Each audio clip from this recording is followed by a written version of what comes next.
শারদোৎসবের আগমনী বার্তা নিয়ে বুধবার সকাল থেকেই উৎসবের আবহে মেতে উঠল কল্যাণীর গয়েশপুর পৌর এলাকার মানিকতলা অগ্রগামী ক্লাব প্রাঙ্গণ। ঐতিহ্য ও সামাজিক বন্ধনের এক অনন্য নিদর্শন হিসেবে এবছর ক্লাবের ৫৮তম দুর্গাপুজোর খুঁটি পুজোর সব থেকে সাড়ম্বরে অনুষ্ঠিত হয়।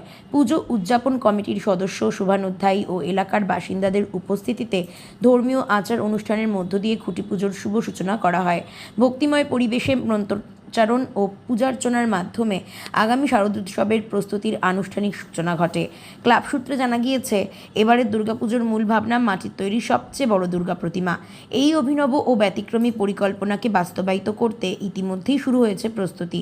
উদ্যোক্তাদের আশা, এবারের মণ্ডপ ও প্রতিমা দর্শনার্থীদের কাছে বিশেষ আকর্ষণের কেন্দ্রবিন্দু হয়ে উঠবে।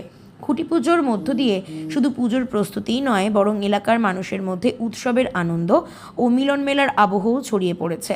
সংগঠনের সদস্যরা জানান, প্রতি বছরের মতো এবারও সামাজিক ও সাংস্কৃতিক ঐতিহ্যকে সামনে রেখে এক স্মরণীয় দুর্গোৎসব উপহার দেওয়ার লক্ষ্য নিয়েই তারা এগিয়ে চলেছেন। শারদীয়ার কাউন্টডাউন শুরু হতেই মানিকতলা অগ্রগামী ক্লাবের খুঁটি পুজো ঘিরে উৎসাহ উদ্দীপনা যে ছবি ধরা পড়ল, তা নিঃসন্দেহে আসন্ন দুর্গোৎসবের রঙিন আবহকে আরও এক ধাপ এগিয়ে দিল।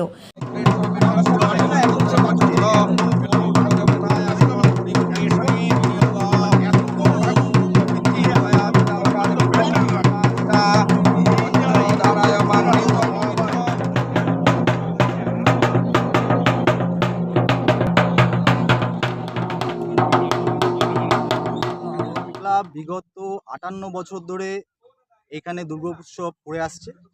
আজকে সেই ৫৮তম দুর্গোৎসব উদযাপনের আজকে খুঁটি স্থাপন হলো।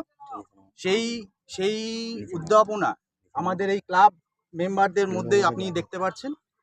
সঙ্গে আমাদের যে বিগত দিনের একটা আশা ছিল যে মানিকতলা অগ্রগামী ক্লাবের যেই যে ঐতিহ্যটা ছিল, সেটা কয়েকটা বছর, বিগত ২-৩ বছর আমরা করতে পারিনি। বিগত ৫ বছর, বিগত আমাদের যে কোভিড সেশন গেছে, কোভিড সেশনের পর থেকে এইবার আমাদের ক্লাব মেম্বারের মধ্যে একটা নতুন উদ্দীপনা দেখা দিয়েছে। সেই জন্য আপনি দেখতে পাচ্ছেন এত গ্যাদারিং। এই পুজো আমাদের একটা ঐতিহ্য, ক্লাব আমাদের প্রাণ, আমরা ক্লাব ছাড়া থাকতে পারবো না কখনো। সেই জন্যই আজকে আমাদের এই খুঁটি পুজো উৎসব।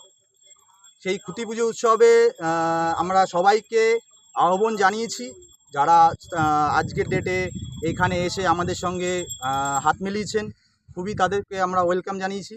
এবং বলছি, এবারে ভাবনাটা কি আছে আপনাদের? এবারের ভাবনা আমাদের একটা ডিফারেন্ট কাজ। আমাদের ভাবনা হচ্ছে একটা নিত্য নতুন ভাবনা। সেটা আপনার মিডিয়ার সামনে এখন যদি আমি ডিসক্লোজ করে দিই তো ভালো, বা আপনারা যেটাকে ব্রডকাস্ট করবেন। আমাদের ভাবনা হচ্ছে ৩২ ফুট হাইট দুর্গা। সেটা আমরা নতুনত্ব গয়েশপুরের বুকে এখনো পর্যন্ত কেউ এই জিনিসটা করতে পারেনি। আমরা বলে বৃহত্তম মা দুর্গা। কালী ঠাকুর দেখেছেন, দুর্গা ঠাকুর দেখেননি। সেই আকারে দুর্গা ঠাকুর এখানে এখনো পর্যন্ত, মানে মানিকতলা কেন, আমাদের গয়েশপুরে কোথাও হয়নি। কল্যাণীতে হয়েছে কিনা আমাদের সন্দেহ আছে। ক্লাবের যে দুর্গোৎসব হচ্ছে তার থিম হচ্ছে সবচেয়ে বড় মা দুর্গা। অ্যাকচুয়াল তাহলে আমাকে একটু বিগত দিনে যেতে হয়। গয়েশপুর মিউনিসিপ্যালিটিতে বহুদিন ধরে পুজো হতো। গয়েশপুর মিউনিসিপ্যালিটি যখন হলো, ফার্স্ট ওরা দুর্গা পুজো উৎসবের প্রতি একটা ফার্স্ট, সেকেন্ড, থার্ড হতো।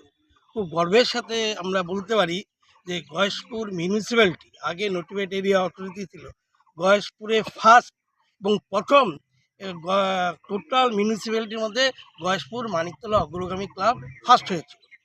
সেই ধারাবাহিকতা আমরা ধরে রেখেছিলাম। বর্তমান বিভিন্ন পারিপার্শ্বিক এবং কারণে আমরা আমাদের পূজাটা একটু বিগত দিন থেকে একটু পিছিয়ে গেছে। আমরা আশা করছি আমরা সেই আগের ঐতিহ্য ফিরিয়ে আনতে পারবো। এই জন্য আমাদের ক্লাবের প্রত্যেক সদস্যা এবং শুভাকাঙ্ক্ষী প্রত্যেকের সহযোগিতা আমরা আশা করছি। কি নাম আপনার? আমার নাম শ্রী নারুগোপাল ঘোষ, গয়েশপুর মানিকতলা অগ্রগামী। এবার আমরা এগোচ্ছি অ্যাকচুয়ালি আমাদের কল্যাণী যেমন বিগত দিনগুলোতে বড় পুজো করে এসছে, তার আগে কিন্তু একটা জিনিস মাথায় রাখতে হবে, গয়েশপুরও বিশাল বড় বড় পুজো হতো। তার মধ্যে প্রথম বড় বড় যে পুজো হতো সেটা হচ্ছে গয়েশপুর মানিকতলা অগ্রগামী ক্লাব। এটা আমাদের গয়েশপুরের ঐতিহ্য ছিল, কিন্তু ধীরে ধীরে মানুষের হয়তো একটু সময় কম হয়েছে বা অন্য অন্য কারণের জন্য বিগত 5 বছর আমাদের ঠিকভাবে পুজো করতে পারিনি। কিন্তু এবার মানুষের আমাদের যত ক্লাবের সদস্য রয়েছে তাদের একটা আলাদা আবেগ, আলাদা উত্তেজনা যে আমাদের ক্লাবকে পুরোনো জায়গায় ফিরিয়ে নিয়ে আসতে হবে। সেই জিনিসটা মাথায় রেখে আমরা এই পুজোটাকে অনেক বড় করার চেষ্টা করছি এবং আমাদের যেটা ঠাকুরটা এবার প্রতিমাটা হচ্ছে এর আগে কোনোদিন গয়েশপুর বা কল্যাণীতে হয়নি। এবার প্রথম আমাদের গয়েশপুর মানিকতলা অগ্রণী ক্লাবে হচ্ছে। আশা রাখি এখানে কল্যাণীর যে ভিড়টা ছিল সেটা এবার গয়েশপুরে আমরা অবশ্যই টানতে পারবো, এই আশা আমরা রাখি। বিগত দিনে দেখা গেছে যে গয়েশপুর অঞ্চলে যে সকল দর্শনার্থী মানে হতো দুর্গাপুজোকে কেন্দ্র করে, সেখানে কিন্তু দর্শনার্থীর মানে আগের যে দর্শনার্থী হতো কিন্তু একটা ভাটা পড়েছিল। তার কারণ হচ্ছে রাস্তাঘাট বা অন্যান্য বিভিন্ন কারণ ছিল, যার জন্য কিন্তু দর্শনার্থীদের ভিড়টা কিন্তু কম হতো। এবার কি সেটা কাটিয়ে ওঠা সম্ভব হয়েছে? হ্যাঁ, এবার তো কাটিয়ে ওঠা সম্ভব হবে। তার মধ্যে এখন তো নিউজ মিডিয়ার যুগ। আগে হয়তো সেভাবে নিউজ মিডিয়া প্রচার হতো না, কিন্তু এখন নিউজ মিডিয়ার যুগ। আমরা এটা ভরসা রাখি এবং গয়েশপুরে অনেক বড় বড় পুজো হচ্ছে, তার মধ্যে অন্যতম মানিকতলা পুজো এবার সবথেকে বড় পুজো। সেই হিসাবে মানুষ আসবে, উদ্দীপনা মানুষের বাড়িতে বাড়িতে যখন আমরা গেছি যাওয়াতে জানতে পারছি যে না, এরা চাইছে সবাই খুব বড় পুজো হোক, মানিকতলা পুরনো যে ঐতিহ্য সেটা ফিরে আসুক। আমরা সবাই একসাথে লড়াই, একসাথেই আমরা এই পুজোটা বড় করার চেষ্টা করছি। বাজেট এই preliminary কোনো budget হয় না। এটা মোটামুটি বড় লিমিট আমরা sky is the limit. Yes. যেরকম খরচ হবে সেভাবে খরচা করতে হবে, কিছু করার নেই। কি নাম আপনার? আমার নাম ব্রজগোপাল সরকার, এই ক্লাবে মানিকতলা ক্লাবের সহ সম্পাদক। আনন্দিত আপনারা? দেখুন, আমাদের বিস্তারিত সব আমাদের পুজো কমিটির সম্পাদক আমাদের বলেছে। আমি পুজো কমিটির সভাপতি হয়ে দু একটা কথা বলছি। তো আমরা দীর্ঘ বছর আমাদের ক্লাবের একটা ঐতিহ্য আছে, মানিকতলা অগ্রগামী ক্লাব টোটাল গয়েশপুর পৌরসভা ক্ষেত্রে। সেখানে দাঁড়িয়ে আমরা প্রত্যেক বছরই আমরা নিত্য নতুন থিম করে এসেছি বিগত বছরে। তো মাঝে কয়েক বছর আমরা করতে পারিনি, যে কোনো কারণবশত হোক। তো এবছর আমরা আবার নতুন করে আমাদের পাড়া, আমাদের ক্লাব, আমাদের পাড়ার মা বোনেরা এবং ক্লাবের প্রত্যেকটা ছেলে এবং মহিলারা উদ্যোগ নিয়েছে যে এবছর একটু ভালো দুর্গাপুজো করতে হবে। প্রত্যেক বছর সবাই তো কল্যাণীতে যায়, এবছর গয়েশপুরে পুজো হবে। এইটা দেখানোর জন্য মানিকতলা অগ্রগামী ক্লাব এবছর নিত্য নতুন একটা থিম করতে চলেছে। সবাইকে আহ্বান করবার জন্য যে দুর্গাপুজোতে যেন মানিকতলা অগ্রগামী ক্লাবে সবাই আসে প্রতিমা দর্শন করে।